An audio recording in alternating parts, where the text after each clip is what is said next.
오늘은 자비가 풍성하신 하나님 책 140페이지 중간 부분 이어서 보겠습니다.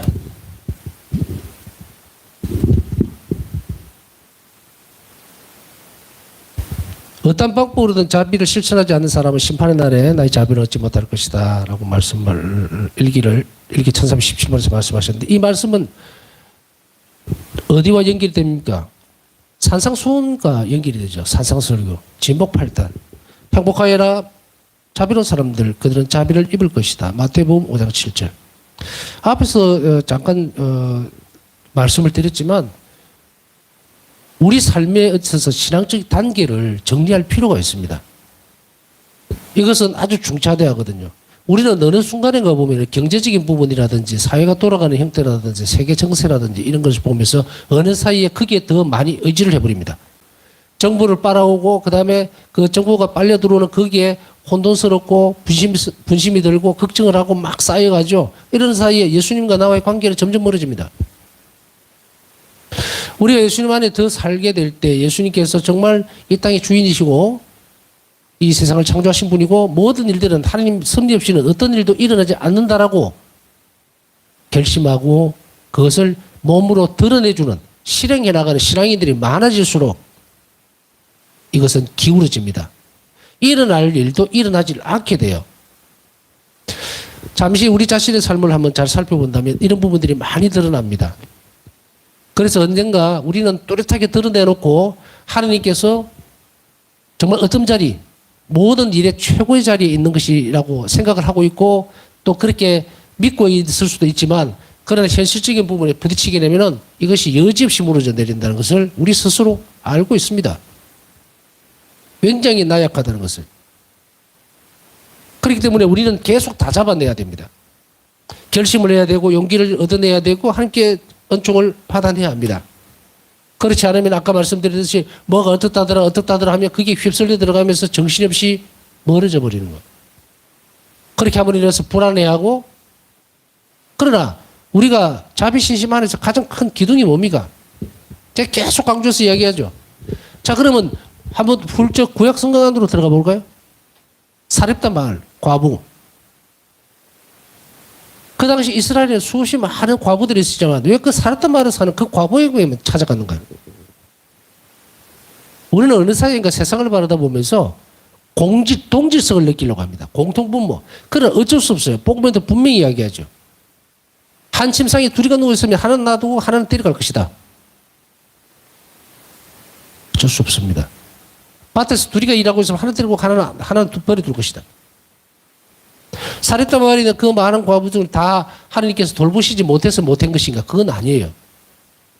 한 명만 하나님께 완전히 의탁했기 때문에 그 사람만, 사렙다 마을에 사는 그 과부만 구해준 거예요. 우리는 너무도 많은 짐을 가지고 많은 생각을 가지고 있기 때문에 이제 우리의 사고를 완전히 바꿔버려야 됩니다. 이 시대에 있어서는 적어도 생각이 더 깊이 들어갈수록 우리는 끊임없이 투쟁하고 싸워 나가야 되고, 믿음의 힘을 어디에서 받아내야 되는가? 바로 자비신심 안에서 받아내지 않으면 우리는 마찬가지로 아이고 물가가 올랐다더라, 가스비가 올랐다, 어쩌지, 뭘 먹고 살지, 내 월급은 요거밖에 없는데. 온갖 걱정과 근심거리, 내가 먹고 살고 숨쉬고 움직이고 하는 모든 것들이 하나님 손끝에 달려있다는 것을 알면서도, 그 원주인이 누군지를 알면서도 우리는 그걸 인정을 안 하고 있죠. 삶에 있어서는. 그래서 오히려 기도하기보다는 더 많은 시간을 그게 고민하고 쓸데없는 데 생각하고 관심을 기울이는 쪽에서 그렇게 살아갑니다. 하느님이 허락하지 않는다면 쌀 한 톨이라도 더 생기겠습니까? 이 촌에서 농사를 짓다 보면요, 이런 것들을 많이 연습하게 됩니다. 물론 생각 없이 하는 분들은 어쩔 수 없고요. 농사를 지을 때마다 그런 생각이 들더라고요. 한 9년 동안 계속 텃밭을 그래도 어쨌든 한 400평 정도 이렇게, 나중에는 좀 많이 줄였습니다만 처음에 400평 겁도 없이 덤벼있어. 이것저것 막 그렇게.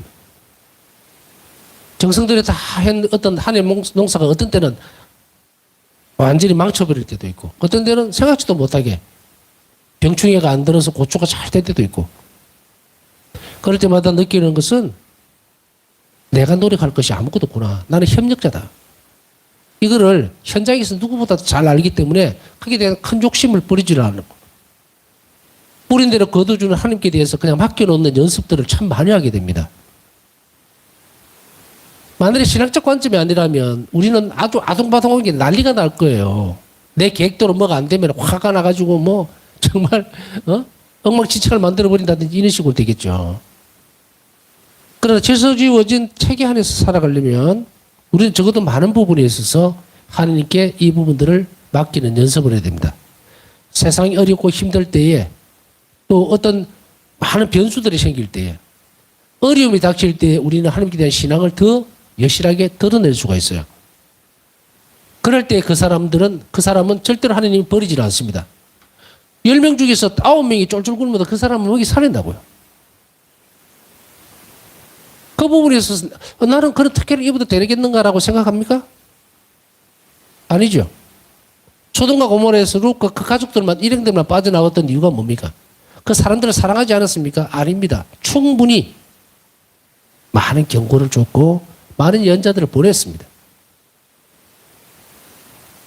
자, 이제 여기서 이렇게 보면 자비신심 안에서는 자비신심을 살아가는 삶에 있어서는 좀 더 하나님께 더 가까이 가자 이 말이에요. 결론이. 우리가 받아들이고 이해하고 자비성불에 대해서 정말 현세적인 이익도 주신다더라 이럴 때는 그냥 평이하게 전쟁도 없고 그냥 그저 그런 물가 수준에서 살던 그때를 얘기하는 것일까요? 아닙니다. 인생의 모든 굴곡에서 내가 정말 지금 수입이 줄어서 배가 고프고 정말 어떤 계획도 세울 수 없을 때 그때 그 문제 빠져들지 말고 나에게 와라 이 말이에요. 이런 기회를 주는 거죠. 등 따시고 배부르면 절대로 하나님께 안 와요. 그런데 우리가 역설적으로 보면은 고통은 힘들고 피하고 싶은 거잖아. 그런데 하나님이 그걸 허락하는 이유는 그걸 주지 않으면 사람은 하나님께 안 오거든요. 기도 안 합니다. 절박해야 기도를 합니다. 몇십 년 동안 하나님을 한 번도 찾지 않고 부르지도 않고 쳐다도 못한 사람이 정말 자기가 사랑하는 어떤 그 사람 대상이라고 치고 정말로 뭐 말기 암입니다 하면 그때 막 하나님께 울고주면서 기도하죠. 하나님께서 우리에게 십자가와 고통을 허락하는 이유는 이 인간성 때문에, 이 못된 인간성, 이 본성 때문에, 이 원죄로 인한. 그렇기 때문에 이런 부분들을 슬기롭게 잘 아는 사람은 누굽니까? 하늘나라의 교육을 받은 여러분들이에요. 어쩔 수 없죠. 전 세계에 있는 모든 사람들이 다 하나님 나라에 대한 교육을 받은 사람 아니잖아요. 그러나 그렇다 하더라도 하나님 자녀들은 뭘 이해해야 됩니까? 하나님께서 우리들을 부르셨을 때는 우리가 잘나서? 아닙니다. 우리가 고통을 더 많이 당했기 때문에 불러주겠죠. 여러분이나 저나 고통을 많이 받았기 때문에 하나님 목소리에 빨리 귀를 기울일 수 있겠죠. 내가 만일에 지금 뭐 건강하고 아주 그냥 또 저는 가끔 그런 생각을 한번 해봐요. 내가 만일에 부잣집 아들로 태어났으면 신부가 되었을까? 아무 걱정 없이 살았으면. 혼신의 힘을 다해서 모든 걸 투자를 할 수 있었을까? 옛날에 그 신학교에서 어떤 그 후배로 기억을 하는데 의사로 잘 나가는 사람이 신학교에 들어왔어요. 막 집에서는 반대를 하고 난리가 났다 그러더라고요. 근데 그 친구는 그 예비역이었어요. 그 양반만 이제 신자고. 결론이 어떻게 됐을까요? 나갔습니다. 한 1, 2년 하다가. 왜 그랬죠? 아시겠죠? 가다가 어려우면요. 내가 의사로 돈 얼마든지 벌고 사회적으로 이렇게 잘 나가는데 굳이 내가 여기서 이런 걸 할 필요가 있겠나 하고 버리고 떠나는 거예요.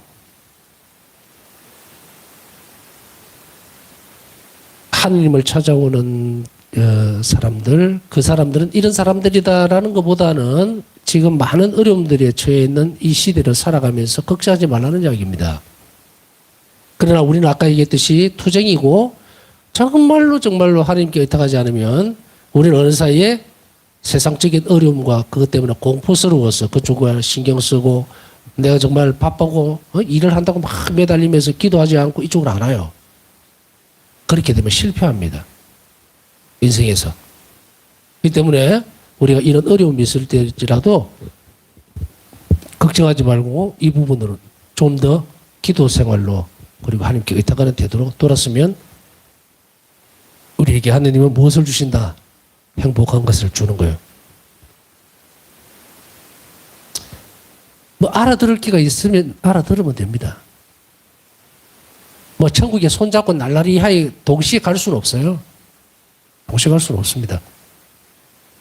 마음이 열려있고 영혼이 부드럽게 열려질 수 있도록 노력하고 그리고 혹시라도 내가 세상에 너무 많이 마음을 빼앗기고 있으면 어떤 분들이 이런 분들이 있죠. 하루 생활을 하면서 막 화가 나서 막 이랬어요.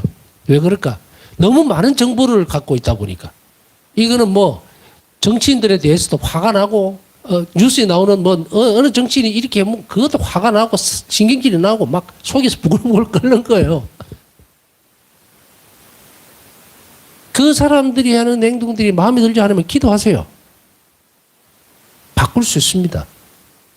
가장 좋은 키를 가지고 있으면서 왜 그거 쓸모없이 그렇게 소모전을 하는가. 기도 생활도 엉망진창이 되고 그 사람들에게 위해서 기도해 주지도 못하게 되고 그렇게 되겠죠. 그래서 이 부분들을 잘 선별하고 그리고 그것과 거리를 두는 연습을 하시라고 말씀을 드리고 또 걱정하지 말라고 지금 이 부분들을 우리가 기도하면 돼요. 여러분들이 열심히 기도하시면 이 부분들은 하나님께서 분명히 알아서 하실 거예요.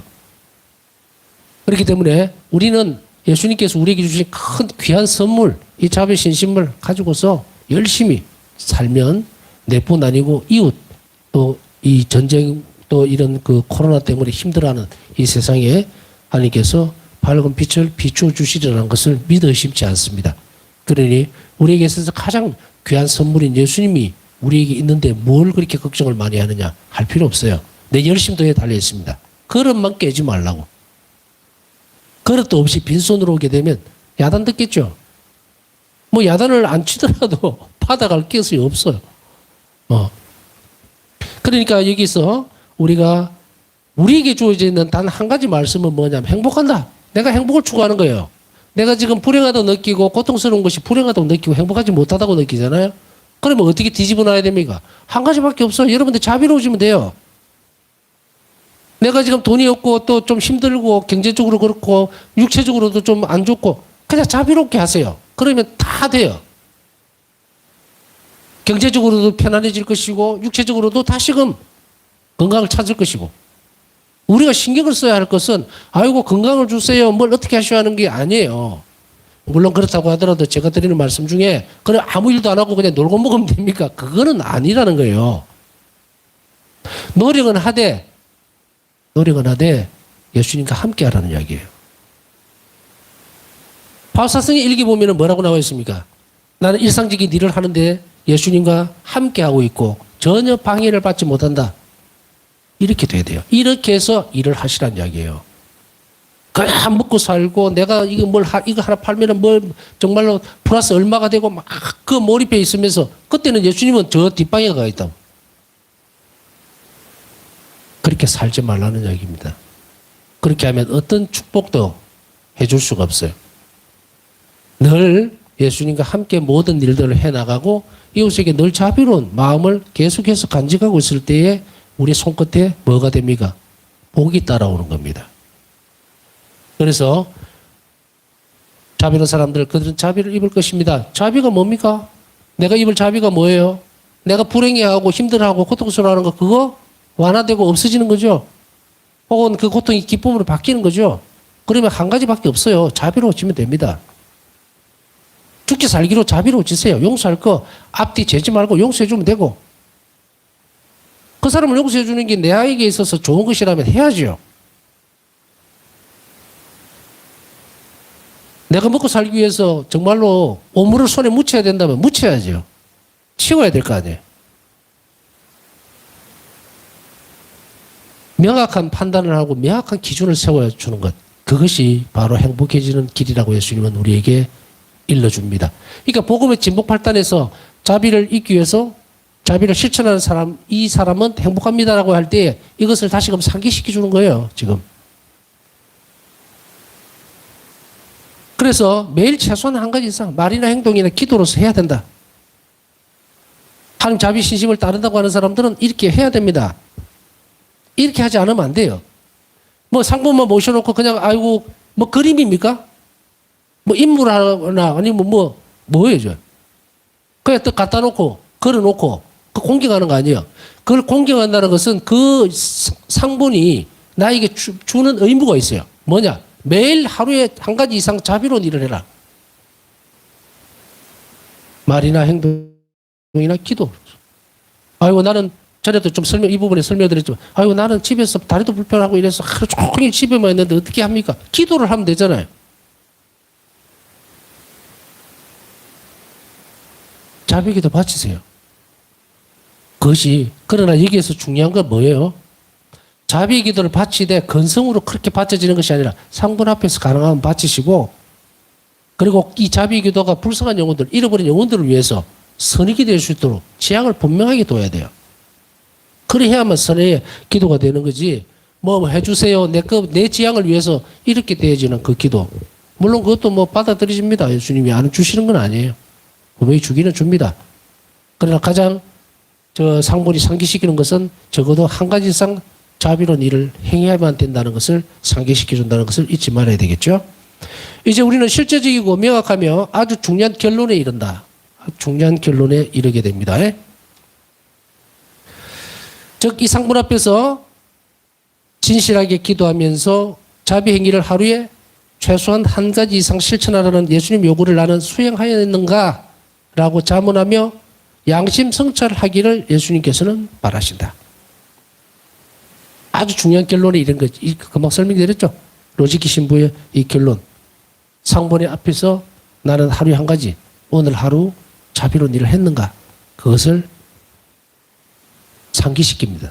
이거는 예수님의 요구예요. 그것이 없이는 의탁할 수가 없죠. 예수님께서 내 삶을 다 책임져 줄 거기 때문에 나는 그 일을 하는 거예요. 자비로운 일을. 그런데 자비로운 일을 하루에 한 가지씩이라도 이상 하지 않았을 때에 나는 의탁하지 않았다는 결론이 되어 있죠. 주 예수님께서 바우스다 수녀에게 말씀하셨다. 이 상도를 통해 나의 사랑에 이끌려온 영혼들이 많이 있다. 나의 자비는 이 사업을 통해 영혼들 안에서 활동한다. 일기 1379번.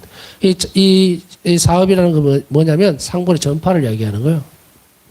상본을 전파하고 전달되어지는 거예요. 오늘 상본에서 비쳐나오는 하나님의 영광을 보았다. 많은 영혼들이 드러내어 말하지 않을지라도 은총을 받고 있다.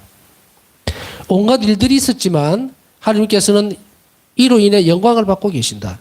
사탄과 사악한 인간들의 모든 노력은 산산이 박살나고 무가 된다. 사탄의 분노에 맞서 하나님의 자비는 온 세상 위에 승리하실 것이며 모든 영혼에게 흠숭받으실 것이다. 일기 1789번. 상본을 공경한다고 하는 것은 말 그대로 모든 사탄의 분노에 맞서서 싸우는 것입니다. 마귀는 사람들에게 어떻게 접근을 합니까? 하나님을 믿지 말아라. 하나님 뭐 어떻게 한다. 이렇게 접근 안 합니다. 절대로. 그 어떤 식으로 접근을 할까요? 이웃에게 자비롭지 못하게 만들어버립니다. 말을 이래 붙이고 저래 붙이고 그렇게 함으로써 속에서 어떤 것들을 바깥으로 드러내게 만들어버립니까? 이렇게 드러내게 버리죠. 너는 하나도 잘못한 것이 없어. 저 사람이 잘못했어. 근데 네가 왜 그렇게 하니? 네 자존심도 없냐? 그러니까 너가 항상 이렇게 당하고 있는 거야. 이런 걸로 막 불을 붙여버리는 거예요. 이게 마귀가 이렇게 하는 거거든. 그렇게 함으로 해서 이웃에게 자비롭지 못하게 만들어버리는 거예요. 그렇기 때문에 우리가 하루에 한 번씩이라도 자비로운 행위를 하려고 하면 마귀는 꼭 끼어들어서 이렇게 내 삶을 엉망진창으로 만들어버리니 하나님의 크신 섭리 안에서 이 세상이 움직이고 있다는 사실을 파괴시키려고 그러죠, 마귀는. 그래서 어떤 상황에 대해서 어떤 인물에 대해서 사건에 대해서 막 적극적으로 화를 내고 분노하고 좀 없애버렸으면 좋겠고 이런 것. 인간의 한계, 존재를 뛰어넘어서 하나님의 영역에까지 쑥 들어가도록 만들어버리는 것이 마귀가 하는 짓이에요. 그렇기 때문에 우리는 이 자비 상분 앞에서 늘 나는 이웃에게 자비로운가에 대한 성찰을 끊임없이 하게 될 때에 한 영혼이 그런 자비에 대한 성찰을 하게 되면 예수님은 무엇을 주실 수 있을까? 저 상본을 통해서 우리에게 뭘 주시는가? 어제 설명도 들었잖아요. 그죠? 쭉 읽어봤죠? 현세적 이익까지 같이 줄 것이다. 그럼 현세적인 이익을 내가 원하는 걸 바라기 위해서는 뭘 해야 됩니까? 이웃에게 자비로워야 돼요. 늘. 그런 사람일수록 모든 이 상본 공경에 따라오는 축복뿐 아니고 현세적 이익도 분명히 확실하게 주게 됩니다. 하느님은 우리에게 보상을 주시지 않는 분이 아닙니다. 우리가 일을 하고 나면 그것에 대한 충분한 보상을 확실하게 주고 계시지만 그러나 명심해야 할 것은 하느님의 방법대로 하신다는 것. 때때로 우리가 어떤 일의 결과를 내 자신이 원하는 방식으로 시작을 하려고 할 경우가 참 많습니다. 그럴 경우에는 대부분 많은 부분에 있어서는 실패를 합니다. 왜냐하면 하느님께서 주시고자 하는 방법과 그리고 우리가 원하거나 우리가 행하는 방법들이 다르기 때문이에요. 그렇기 때문에 우리는 기도 안에서 많이 묵상하고 그리고 깊이 있게 들어가려고 애를 쓰고 기도하고 이렇게 할 때 은총을 청하고 그럴 때 그 길을 알게 된다는 것을 우리는 한 번 더 생각해야 합니다.